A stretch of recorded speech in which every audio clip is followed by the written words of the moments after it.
Today will be another full day of eating and drinking.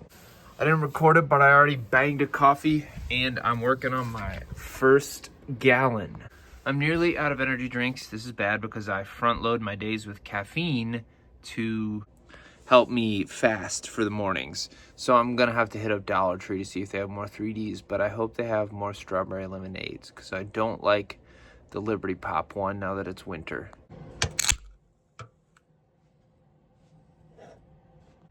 I know I ranted about missing out on the leg extension yesterday, but look what we have here also up for auction. This is a cybex VR2 leg curl, and then they also have the leg extension.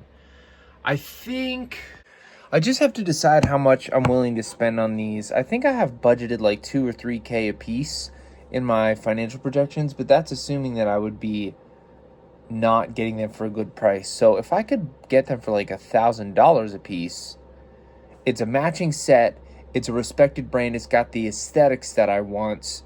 The range of motion selectors are a really good thing. Like, it's not a ham tractor, but it is a really good piece to have until I get a ham tractor. So I just got to decide how much I'm willing to spend on these. I don't have a ton of money. I think I have like $1,500 right now, just because I haven't gotten my funding yet. It's just personal money that I've saved up. So I might see about it. And the auction site, all right, so if you're going to buy equipment at an auction, be mindful because auction sites tack a lot of fees onto the actual price. And this site, Sierra Auctions, has fees that are about 30%. So if I get something for $600, throw another $200 onto there. So just be mindful of that because those can add up really quickly because they scale proportionally to the amount that you're paying. But this, I don't know. It's a sweet machine. It's got the aesthetics I want. It seems to be in good condition. This stuff, like, I can replace that. I can tune it up. I do want a center drive, but like I said, till I get like a flex piece or something like that, or a max pump piece, then it'll work. This one, like, you'll see that those need to be worked on, but it's not bad. And the leg extension has a 300-pound stack, which is really dope. No, I think I would go up to $750 a piece for the leg curl and the leg extension, because then I would end up spending about $1,000 a piece with the fees. Ooh, Gibson machine. I'm gonna do a video about that at some point in the future. Johnny Gibson. I think I would go up to $750 a piece. Breakfast or meal one today is an orange bell pepper. Maybe I was red, I don't know. Half an onion, and then, boy, it's hard to pour right and you're looking through the camera. But it is 8 ounces of egg whites this time and 2 whole eggs. And I'm just gonna try to make it all work in the air fryer because I'm sick of washing pans. Threw some salt and pepper on there and some Frank's. Looks fairly banging. Common W air fryer result. I do not feel good after that meal, and I don't know why, because I know it was good for me. But I'm gonna slam through some work and sip on this while I do. Slurping down 16 ounces of the chocolate carb master milk. Yo, infinite scrolls are just so bad for humanity. We were not meant to have infinity in our pocket. Statin and multivitamin. Creatine, salt, lemon juice. Half a bag of cauliflower rice and 6 ounces of 90-10 ground beef with sriracha and this stuff. I don't know how many calories it is, but I know it's low calorie because it doesn't have a cornstarch in it. So I'm just putting a lot in. Dude, Raw Motive Works, which is a gym equipment manufacturer that I like, released a leg extension. And it's plate loaded. Boy, it's so hard to do this when I'm holding the phone. It's plate loaded, but I love the, I don't know, it's center drive, which I love. And I appreciate how solid it looks. Problem is, like, I like this company a lot, but all their stuff is like, and I don't blame them for charging this much. I would support it, but it's like $4 or $5 grand. And I've got to think of it in terms of like, what can sell a fitness facility?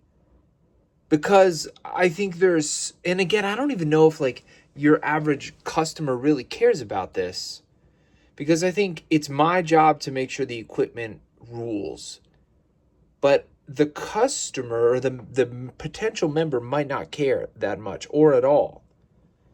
So, but I still got to think like resale value, maybe. Like maybe I buy this and then I can get an OG Flex or like a Star Trek once they bought Flex leg extension.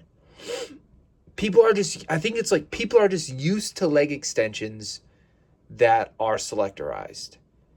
And this is a really cool piece, but I don't know, like, if it would be popular, like, if people would want it, if it would be a bigger draw and a cooler experience for my members than just a classic selectorized one. It's kind of a thing about being really innovative in the fitness equipment space is, like, a lot of the raw motive work stuff is awesome, but to me, it's something that you get after you already have like a little bit more expected of a machine. Oh yes, dinner. 8 ounces of salmon with some carrots and broccoli with some seasoning and sugar-free ketchup.